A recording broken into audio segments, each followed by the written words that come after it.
The Wild West was a wild, wild time. But there was something more wild going on at that time. The saloon girls. There is not much out about them. So we did some research for you. And here are some secrets of the saloon girls from the Wild West. Let's get started. The working conditions. Saloon girls in the Wild West hustled in all kinds of spots, from rowdy saloons to cramped cribs and fancy parlor houses. Think about it like this. Some were dealing with rowdy cowboys and whiskey-fueled chaos, while others were stuck in these tiny rooms with just a bed and a wash basin. The saloons were like the heart of the action, noisy and wild, where these girls sold drinks and tried to keep the party going. Cribs, though? Think about it like tiny 1 or 2 room joints that barely had the basics, not the comfiest or safest places to work. But hey, if a gal got lucky and snagged a gig in one of those fancy parlor houses, it was a whole other story. These places were classy joints run by sharp business women, known as madams. They served top-shelf stuff, provided entertainment, and were way more than just a spot for, adult company. Different gigs meant different vibes and cash flows for these ladies trying to make a living in the Wild West scene. Legal ambiguity. Back in the Wild West days, the rules about prostitution were all over the map. In some spots, you needed a license to run a place, but in others, it was more like a don't ask, don't tell situation.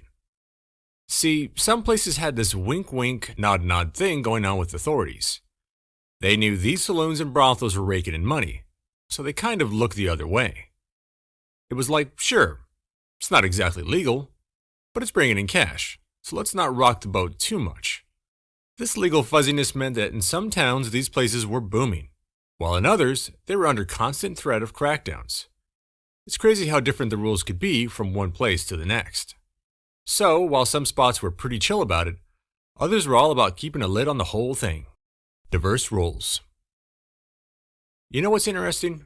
Not every gal working in those Wild West saloons was in the same line of work. It wasn't all about the gig. Some of these ladies made their bread and butter by serving up drinks instead. Yep, while some were doing their thing entertaining and, let's say, providing a different kind of service, others were behind the bar, hustling drinks. It's like there were 2 tracks, those hosting the party and those serving it. Some girls were belting out songs, chatting up patrons, and dancing, while others were more about keeping the drinks flowing and making sure everyone was having a good time in a different way. Different strokes for different folks, I guess. Respected by men. You know how it goes. Back in the Wild West days, saloon girls were kind of a big deal among the fellas. Despite getting side-eye from the more traditional ladies, these girls had their own fan club. While society might have given them the stink eye, these ladies were pretty sought after by the guys. Their smaller numbers meant they stood out, and fellas felt comfortable chilling with them. But yeah, the more conventional women weren't exactly cheering them on. The thing is, despite the raised eyebrows from some quarters, saloon owners made sure these girls were treated with respect. There were rules to follow, and if you crossed the line, you were out. So, even though they weren't getting applause from everyone, these girls had their own kind of admiration from the crowd that counted. Multitasking. Oh man, those saloon girls in the Wild West, they were doing a whole bunch of stuff. Sure, you'd think their main gig was, entertaining the folks. But get this, it wasn't just about the regular thing. They were chatting it up, belting out tunes, and busting moves on the dance floor. It was more like a full-on show than just, what people assume about the job. These girls had charisma and skills that set them apart from the other women who were doing the main gig. They were the life of the party, making sure everyone had a good time with their smarts and charm. So, while some might think they were all about one thing, these girls were juggling a whole lot more. Hygiene. Back in the Wild West, keeping squeaky clean wasn't exactly a daily routine for most people, especially the saloon girls. There were no daily showers, brushing teeth was a luxury, and hair washing, maybe once a month, if you were lucky. See, the whole concept of fancy toiletries like we have now was pretty much non-existent. These girls had to make do with plain soap for cleaning up. Can you imagine dealing with the dust and grime of the West without a proper scrub?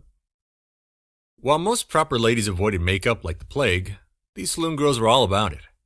They used small things with carminic acid for a bit of color on their cheeks and lips. And as for deodorant, that was basically non-existent. Stinky armpits and all were just part of the deal back then. Problems. Life for those Wild West saloon girls. It was no walk in the park. It was more like a tightrope walk over a pit of dangers. They faced some serious risks just doing their job, dealing with rowdy customers, some of whom could get aggressive or possessive. These girls were vulnerable to violent attacks, and sadly, sexual assault was a big fear. They were often on guard, navigating through dangerous situations just to make a living. There were heartbreaking stories of these women facing violent deaths or tragic assaults. The thing is, laws protecting them weren't really a thing back then. So, seeking justice or getting help, it was a tough deal. Many times these stories went unreported, adding to the vulnerability of these girls. Their profession put them in a risky spot, facing dangers that many others didn't have to worry about. It's a sad part of the Wild West story that doesn't get enough attention. Gender disparity. Let's talk numbers in the Wild West. There were heaps more men than women. When folks were heading out west for gold or a new life, it was mainly single guys taking the leap. Women were there too, but they were a tiny minority compared to the sea of men. We can say that for every 3 fellas, you'd probably find just 1 gal, especially in places like California back in the 1850s. It had a huge impact on how things rolled in the Wild West. It meant the social scene was different. Fewer women around, so the ones there got some extra attention, if you catch my drift. It was a whole new vibe with that kind of imbalance. Nicknames. Back in the Wild West, those girls had some seriously catchy nicknames. It was like they had this whole secret language. They were called soiled doves or painted ladies. Those names kind of hinted at what they did for a living and how they looked. These nicknames were like codes, giving a little nod to what these girls were up to without exactly spelling it out. It was part of the Wild West vibe, colorful language for a colorful bunch of women doing their thing in a whole different world. Fashion forward. Let's talk fashion in the Wild West. These girls, the saloon girls, were turning heads with their outfits, totally flipping the bird to those conservative Victorian styles. Think about it. While most ladies were all buttoned up and proper, these girls were rocking bold, eye-catching clothes. They'd strut around in skirts with vivid colors, showing off their legs with shorter hemlines that definitely turned some heads.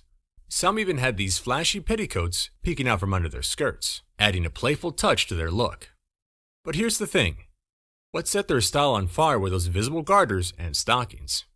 Now that was a bold move. In those times, that stuff was usually kept under wraps, but not for these girls. They were all about standing out and owning their look in a way that shook things up in the fashion scene of the Wild West. No love. Saloon owners were seriously worried about losing their star players to romance. Imagine that. See, these girls were right in the mix, charming the pants off the fellows who walked in. And sometimes, a saloon girl and a customer might hit it off, and then, poof. The owner's best entertainer might decide to ride off into the sunset with her new beau. To prevent these love stories from messing with their business, these owners laid down some rules. They wanted to keep a lid on the amount of time any particular guy could spend with a specific gal. Drinks. So, when guys wanted to impress those charming saloon girls by buying them drinks, the bar bosses had a sneaky trick up their sleeves.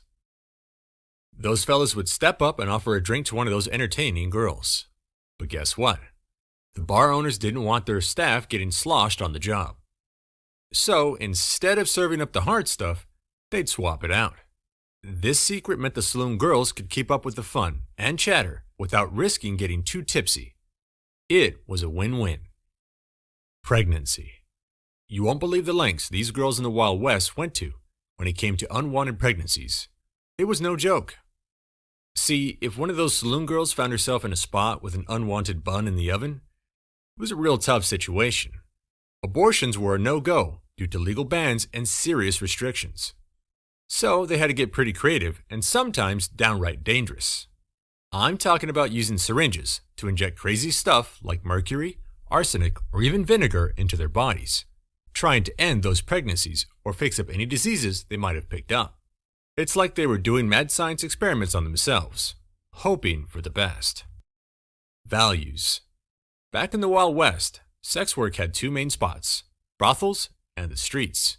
And let me tell you, these girls had to navigate some serious differences between the two. In the brothels, it was a more secure setup. These places had madams looking out for the girls, and they were like a safe zone compared to the unpredictable streets.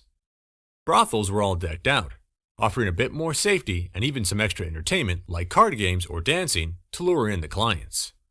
But then, there were the girls working the streets. Talk about risk central. They had to fend for themselves out there, with no protection and no safety net. It was a whole different ballgame, dealing with all the dangers of the Wild West on their own. The choice between the two was a big deal. Safety in the brothels or rolling the dice out on the streets. Either way, it was a tough and risky gig for these women trying to make a living in that wild and unpredictable world. Diseases. Let me tell you something about the Wild West's dark side. Venereal diseases were a real problem. These sexually transmitted diseases were spreading like wildfire, especially among those working in the oldest profession. Syphilis and gonorrhea were running rampant, and treatments, well, they were basically a gamble. They were using all sorts of risky remedies, like mercury-based powders that had crazy side effects, leaving folks feeling like they were poisoned. For these girls working in the saloons and on the streets, it was a real danger. I mean, imagine being out there, trying to make a living, and having to worry about catching something that could seriously mess you up. And it wasn't just about their health. These diseases could get passed on to other folks, too. It was a grim reality, dealing with some serious illnesses at the time, when effective treatments were about as rare as a gold nugget in a desert. Substance. Here's a heavy one about the Wild West scene. Those saloon girls were dealing with some real tough times. Being far from home and stuck in a lonely world led some of these girls down a rough road. Feeling all alone out there in the Wild West, some of these girls turned to alcohol and even drugs just to cope. It was a hard-knock life, and substances were like a way to drown out the loneliness. But here's the thing. Some saloon owners didn't make it any easier. Yep, they encouraged these girls to lean on the bottle or the pipe, knowing it would keep them under control and keep the cash rolling in. Think about it. It's the holidays, and these girls were feeling the blues even more. Christmas? That was a tough time for them, pushing some to take drastic measures.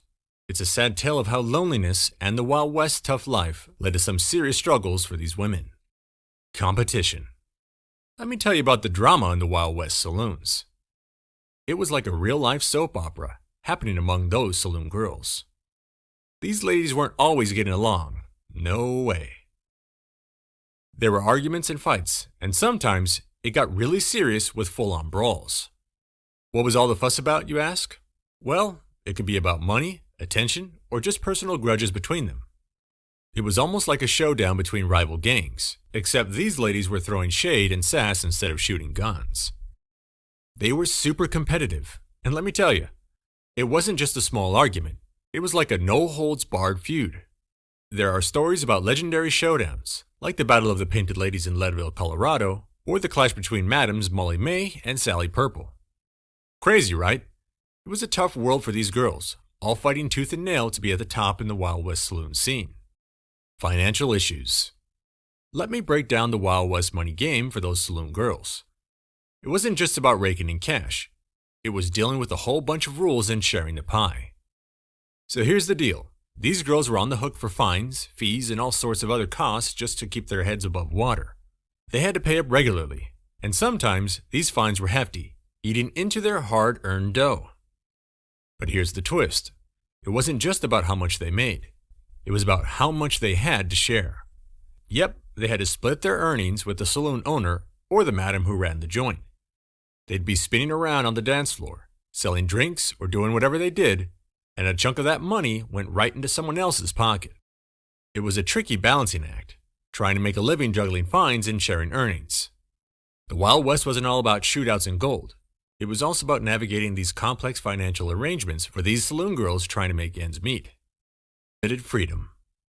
Sure, they looked like they were living it up, but behind the scenes, there were ropes tying them down. These girls might have seemed like they were living their best lives, but truth be told, they were under a whole heap of rules and regulations. The owners and the law were keeping a tight leash on them. It was like they were walking a fine line between freedom and control. Every move they made, every dance, every drink sold, It was all monitored. They had to toe the line set by the bosses and the authorities, from fines to licenses to following the house rules. These girls weren't as footloose as they seemed. So, while it might have looked like they were having a blast in those rowdy saloons, the reality was they were living with a lasso around their freedom. And that's all for today. Let us know in the comments about what you think of this video. We will see you in the next one.